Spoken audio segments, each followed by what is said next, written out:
Hey guys, what up? This is your host, Ryan Sketch, here at Skerchbook Audio. It's been a little while, but it's okay. I'm back and I'm getting in the swing of this. And if you guys caught the last episode and the episode before that, you realize that I am actually doing video now, which is a great thing because you don't just want to hear a guy talk all the time. And since I'm out here in California all by myself, I don't really have a lot of guests that I can bring on. And I'm waiting for people to call into the show. You gotta call into the show on anchor.fm, download the app, and then leave me a voice message, or we can sync up and I can add you to the show. It's real easy. I think you guys would love it, especially if you have anything to say, I know you do, about design, particularly car design. But here on Skerchbook Audio, we don't discriminate. We talk about shoe design, backpack design. In fact, I'm actually going to talk about some interesting things I found on Instagram that I would love to share with you guys. Now, in the background, you will hear Robot Rock by the greatest techno band, EDM, whatever you want to call it, dance, Daft Punk. And I freaking love Daft Punk. There's something about them. It's just so energizing. Now, actually, I haven't heard this song in a while, and I heard it recently when I went to IBOC. Now, it's probably backwards for some of you, but that's okay. I think you get the idea. You can see it says IBOC. I had the lucky privilege of being able to go to their headquarters / factory up in Corona, California. Being that I'm a quality engineer right now, there was reasons. Don't get me wrong, IBOC makes a great spring. Had nothing to do with their springs. It actually had everything to do with another supplier. So, no discredit to IBOC. They still make a great spring. I still think you should go out and buy IBOC springs if you want to lower your car or even raise it up. I specifically am in the market to raise my vehicle up an inch or two, actually probably 2 or 3 inches, and it's going to happen very soon, I promise you, and we will go around the vehicle once it happens because I'm super excited about it. What I'm also excited about is today's episode because we have a lot to talk about because so many things have happened, namely the Frankfurt International Auto Show, and they had some really cool cars. So let's talk about that. We're also going to talk about some products I saw on Instagram that I really would like to get into because they're not cars. They're things that you would use on an everyday basis, but I really liked the design. One of them being completely conceptual and the other being an actual product that you can in fact buy. So let's get to those things here on Skerchbook Audio. Stay tuned.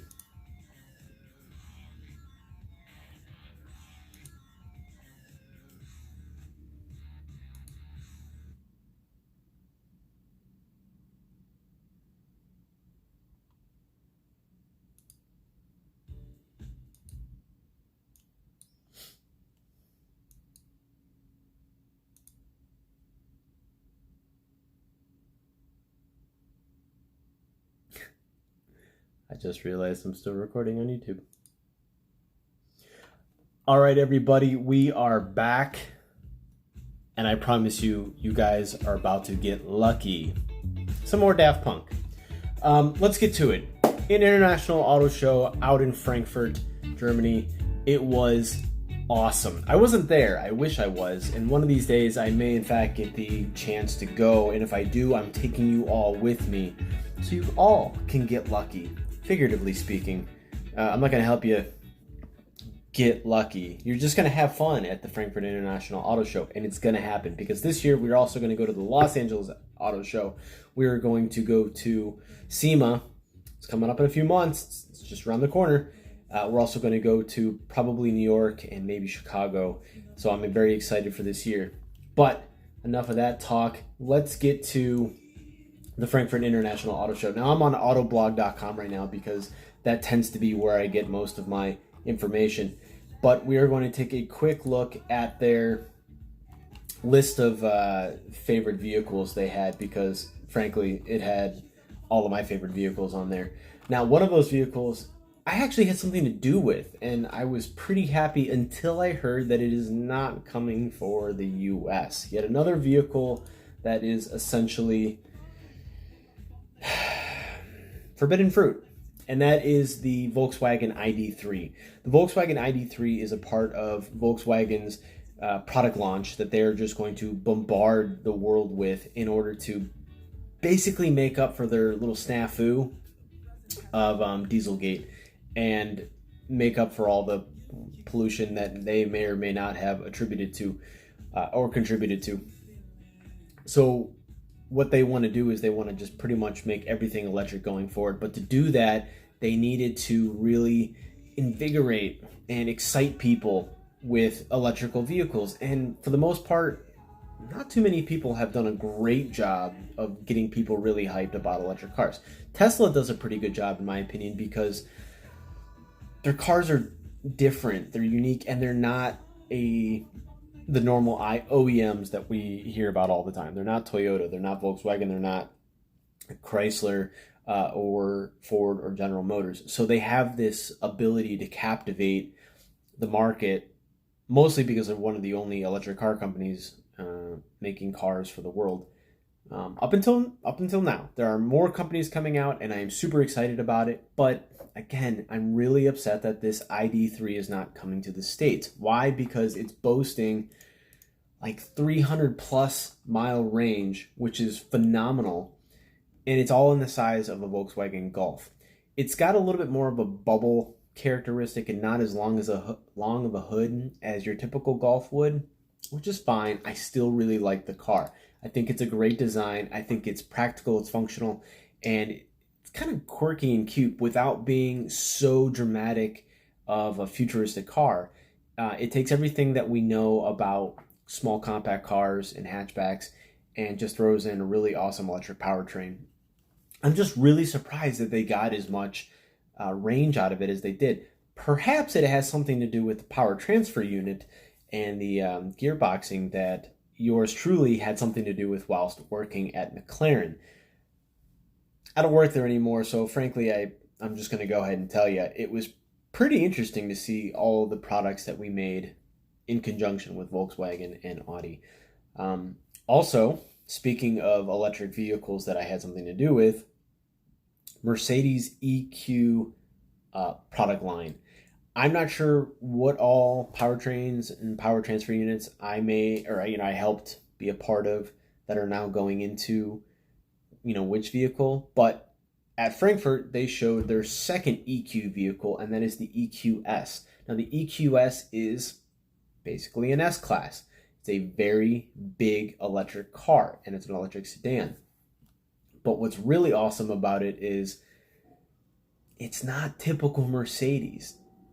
The only thing that's really, shouting Mercedes is that big giant TriStar in the grille and the two-tone quality of the vehicle. You have this really long, elegant, seamless almost, and there's no frills. There's no vents. There's no protruding objects. There's nothing to tell you that there's radar, LiDAR, or any other kind of, sensors, infrared, whatever. It's just this really sleek speed form almost, and it's beautiful. And I love the fact that the whole roof, the hood, the deck lid, everything above the belt line is black, and the rest of it is this nice pewter-esque silver color, I guess. And then there's this interesting orange, bronze, copper, I don't know what color you want to call it, accent trim that goes along the side skirt, the front bumper, or the front lip, and then in the rear valence. It's an interesting color combination. You got the black, you got the silver, and then you got this, black carbon fiber, and then you have this orangish copper color. And I'm not so sure I'm into the copper right at this moment, but I think it might grow on me, especially if this, takes a turn towards production. Because right now, this is conceptual, but the direction that Mercedes, of course, will go because they want to electrify the majority of their lineup. And frankly, that's pretty much what everybody is doing. So there's no surprise there. The next car that I thought was really cool was Hyundai's 45. Now, the Hyundai 45 is essentially what you would call a retro futuristic concept car. However, what Hyundai says is it's not so much retro as it is progressive. And I don't care what they say. I think it's freaking awesome. Now, to remind you, Most of these pictures will be up on the Skerchbook_audio Instagram page. I hope you guys will check it out because you're going to love these vehicles as much as I do. But this Hyundai 45 harkens back to, well, 45 years ago when they had a really sleek looking hatchback car back then. I'll post pictures of that as well. But it's just so clean and I love it. But it takes a lot of cues that Hyundai and a lot of other car companies, frankly, are known for, and that's that reverse shark fin in the back with a really nice blacked out greenhouse. Huge wheels. I mean, these things have got to be like 22, 24 inches. So your fender flares are really punchy. And it's almost like you're looking at something straight out of Tron, or I'm trying to think of another movie that would really have these edgy looks. And it kind of reminds me of that Peugeot Legend, E-Legend concept that came out last year. It's very similar to that, but it's Hyundai's take on... so that was Peugeot's take on a futuristic luxury electric muscle car. The French's version of a muscle car. This is Hyundai's version of a retro hatchback. I dig it. And you know me, I love hatchbacks, so you could sell me on pretty much anything with a hatch, and I'm going to love it. So check this out. It's the Hyundai 45. It's a pretty slick car. Here's an interesting one that I didn't see coming, except for the fact that I saw rumors and I saw, like a teaser for it. But the Audi AI Trail Quattro. First of all, I mean, we know Audi is known for really good all-wheel drive systems, but an off-road vehicle from Audi? Nobody takes their Audi off-road, let alone their all-road or their Quattro vehicles off-road. You just don't do it. You might take the Q3 or the Q5 out on, some dirt roads, or maybe those roads are covered in snow, and that's about it. That's not a bad thing. They handle really well, and you've seen the commercials. You can go on lakes and stuff with them. By the way, they use special tires to do that. But let the magic exist. Who am I to say otherwise? But this, the Audi AI Trail Quattro. One of the cool things about this vehicle is it basically has twheels. Now, if you don't know what a twheel is, first of all, Google it. Second of all, be prepared to be amazed because it's awesome. Basically, what a twheel is it takes the suspension and puts it all into the wheel, and the tire. So the tire, the suspension, i.e. the shocks and the springs, all into a giant wheel that can compress and decompress as you go over objects. So the whole system is one part that absorbs everything, and the only thing I have against it is it just doesn't look right yet. Nobody has really perfected the twheel, but Audi came close. Now, interestingly enough, when you look at these tires, first of all, they're badass. They're really cool looking. They're huge, but they don't have the typical tread pattern that an off-road tire would have. However, Audi claims that this will do pretty well off-road, particularly in sand, but, whatever. Now, one thing that kind of is disparaging is the fact that they tout this as a autonomous off-roader. I mean, you can throw autonomous tech on everything, but do you really want an autonomous off-roader? Not me. And I'm pretty sure anybody who buys a Jeep, a Gladiator, a Wrangler, a Ram Rebel, a Ford Raptor, or even a Rivian, they don't want to just disconnect from the feel of that drive. There's something about driving and having your hands on either the steering wheel or the steering wheel and the shifter and feeling like you are one with the road or the lack of the road in nature.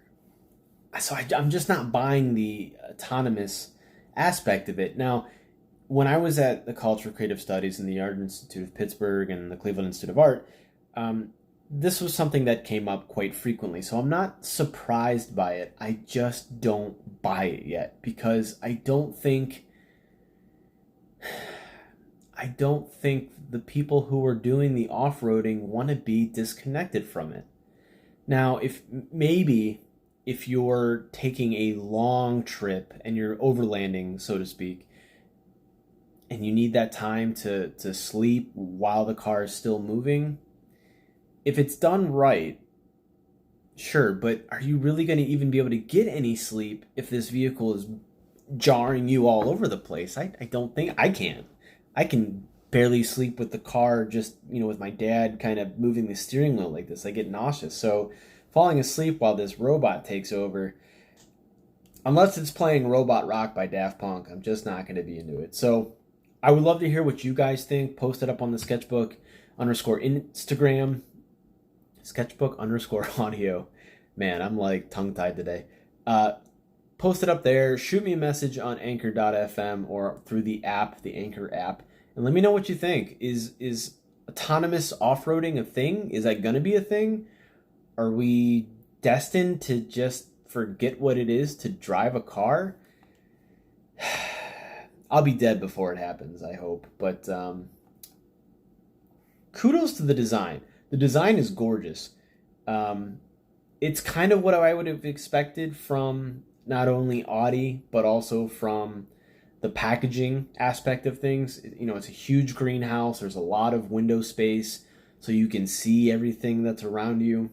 I am surprised, though, that there is an A-pillar connection between both sides, and it's metal. I would have expected a full glass roof, greenhouse, everything around it to really experience nature and make this thing super unique. But it's a good design. I don't understand the purpose of it, right? So moving on, my favorite out of every vehicle that was shown at the Frankfurt International Auto Show, and I really hope it comes to the States soon because I'm going to go and test drive one and bring it to you guys here on YouTube. But the Defender, the 2020 Defender by Land Rover, of course. Now, this is an iconic car, just about as iconic as the FJ Cruiser, as a Land Cruiser, and as the Wrangler. But this is what off-roading is. And Land Rover pulled no punches. They spared no expense. They gave us what we wanted. We wanted something that was a little bit retro, but not so much retro that it was boring or that it was stuck in the past, but something that looked clean, it looked modern, it looked like moving architecture, and it just looks durable, like it wants to kick some ass off-road. Unlike, say, the Range Rover Velar or the Evoque or even the Range Rover Sport, nobody's taking those things off-road, but people will take the Defender off-road. And the best part is it comes in a 4-door variant and a 3-door variant. So, well, a 5-door variant and a 3-door variant. So it's like having the Evoque, but what the Evoque really should have been, and that was a compact off-roader. I did take my Evoque off-road. I'll probably post some videos of that eventually, but it's not bad. I just wouldn't expect people to take their $50,000 compact SUV off-road like that. But Land Rover did a great job. What they really nailed was the accessories that you can do with this. You can get from the manufacturer, a side ladder, side cargo compartments that go on the side of the quarter panels, bunch of roof racks and baskets, a snorkel straight from the factory. I mean, who else is doing that other than Toyota with the TRD Pros? Nobody. Ram can do it through Mopar after the fact or through American Expedition vehicles, but Land Rover did everything on this vehicle, and I really hope it comes through for them because there's a lot of accessories that I think people are going to clamor over, and if they don't show up at launch, it could be a problem. Now, the one thing I want to compare this to is the new Mercedes GLB. Mercedes is touting that as an off-road capable vehicle, and it's meant to go off-road. It's meant to take 7 people off-road. But the concept model was great. I felt like, okay, yeah, I could take this thing off-road. I didn't like the little kick in the back on that seated D-pillar, but I saw something in it that was, okay, I can believe this as being an off-roader, even if I'm taking 2 extra people that may or may not really fit. But Land Rover took that 5-door Same, it's like the same wheelbase. The footprint on this, they're identical, but they gave us something that looks off-road ready in every trim. And the interior borrows a lot from kind of what the G-Wagon was doing, along with what the Wrangler does, but gave it that classic Land Rover touch. And you have this big, wide expanse that's not overdone with technology. There's not a bunch of big screens. There's not one big, massive screen like Mercedes did with their MBUX entertainment system. It's more like the Wrangler. And that's a great thing because you still feel like you're driving a vehicle. You're not inundated with technology, but you know that there's technology there because there are some buttons, and it's a newer vehicle, so it's going to have the blind spot monitoring, the backup cameras, and what Land Rover is known for is all these other cameras in the front bumper. Hell, maybe there might even be one in the roof somewhere for the trailer. I don't know, but if anybody's going to do it, it's going to be Land Rover. So kudos to them on the new Defender. I'm super excited. Those are all the vehicles I had to talk about at Frankfurt. But before we move on to the next thing, the couple products I wanted to discuss, I did want to talk about one vehicle, and that is Lamborghini's their entrance into the electric or hybrid market, and that's, let's see if I can pull it up here. Give me a moment, because I don't really remember the name. It's just so sexy. Oh, and there's one other vehicle. I can't wait to post this on Instagram because it's just so fun and it's perfect, and we'll never get it here in the States, but the Audi A1 City Carver. I don't know what the frick a City Carver is, but why we don't have this in the States is beyond me. Ford's out with hatchbacks. Dodge doesn't have a hatchback. Chevy pretty much doesn't have a hatchback anymore. So come on, Audi. Volkswagen, the Golf is great, but give us an alternative. BMW's hogging everything with the X2 and the X1, and they're not even true hatchbacks. This is a true hatchback, and it's gorgeous, and I wish they would bring it here, but they probably won't. Although, you know what? Although, I shouldn't speak too soon, because they did, in fact, bring the Audi RS6 Avant back to the States, along with the new RS7 and a couple other vehicles I'm super stoked about. But let me see if I can find this thing here. Man, I gotta tell you, just go on Autoblog and check out their gallery, their mega gallery for the Frankfurt Auto Show. Audi is killing it. The new Q7 updates, I hated the redesign from a couple years ago, but this, whatever they did to refresh it and massage the shit out of it, gorgeous. I already said the RS6 Avant, the RS7 Sportback. God, it just makes me wish I had money, but I don't. BMW's Concept 4. Now, I presently love the 4 Series, but this, cannot wait for this car. The only thing I don't like, and a lot of people have voiced their negativity towards BMW about this, but it's the grille. It's huge. Like, it takes up the entire span of the whole height of the front end. Now, Audi does that too with most of their grills, but there's something about it that's a little bit more elegant. And BMW's Concept 4 just looks like two elephant ears with like a narrow elephant snout trunk. And it's frightening. But it's got a big, giant smile under it, so it's wonderful. It's a cool design, and the color is great. And I really like how the headlights and the tail lights are three-dimensional. It's not just a flat, piece of glass covering little three-dimensional objects inside. The taillights are actually something you can touch, which, by the way, the Land Rover Defender also has taillights that are similar to that, and they harken back to, it's a great homage to the old Defenders. BMW did show the Vision M next there, and that's a really cool car. I love the color clash and the juxtaposition of this bright red next to a dull silver and black, but, man, that is a beautiful car. I'm trying to get to... Ferrari had a couple vehicles. The new F8, along with the 812 GTS. Those are hot. again, things I can never afford.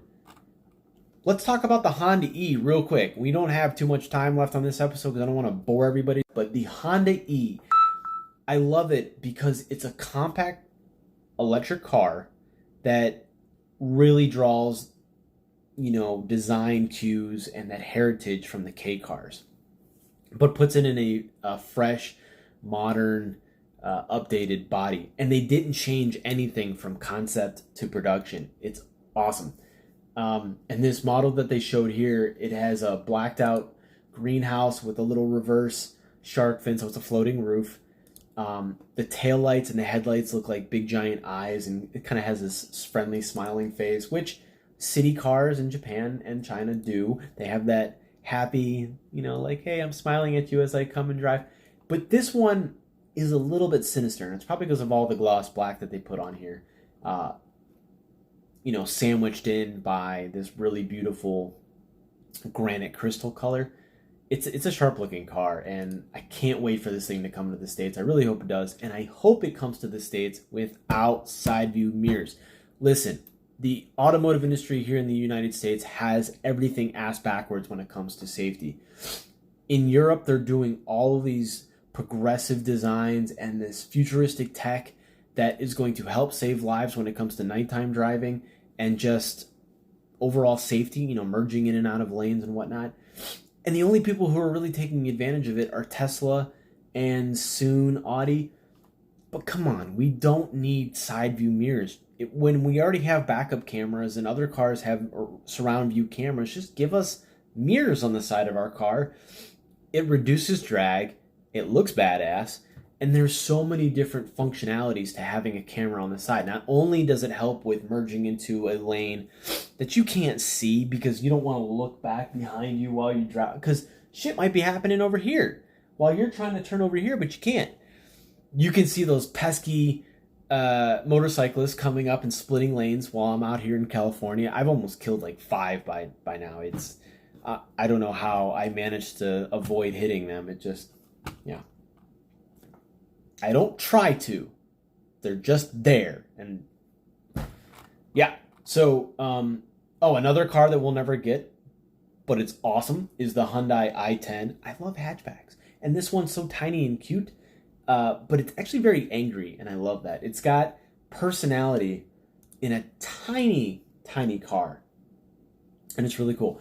One thing I will mention real quick is I'm going to post pictures of these little details that I found on some of these cars that I think they really stand out, and I love them.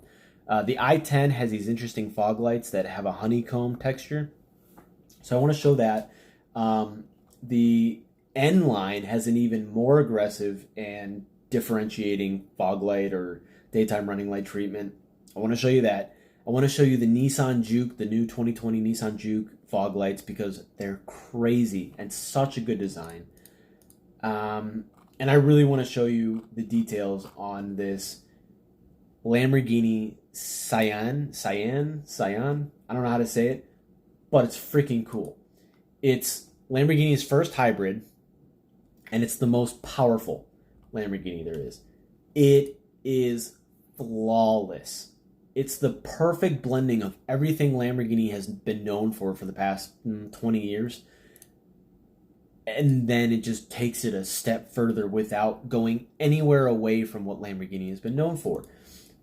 Tons of body curvatures and panels that just connect with one another. You think they're going in one direction, and then they just break off and go a totally different direction.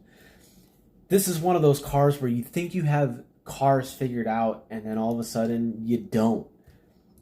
I don't even know if I could draw what this thing is doing because there's so many folds and cuts. It's a smart design, and something about Lamborghini's thought process into cars like the Sesto Elemento, this Cyan, and a few other vehicles that have come out in the past, the Asterion. They get it.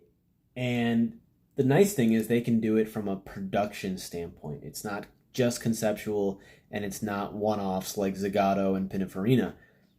They make these things happen, and I love it. Okay, that's enough about cars.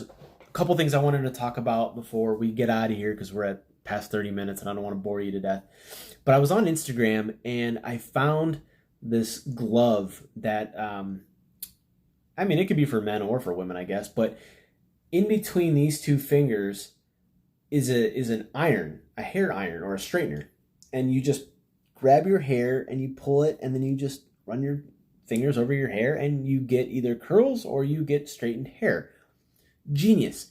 I've straightened my hair before. I'm not ashamed of it. I've done it.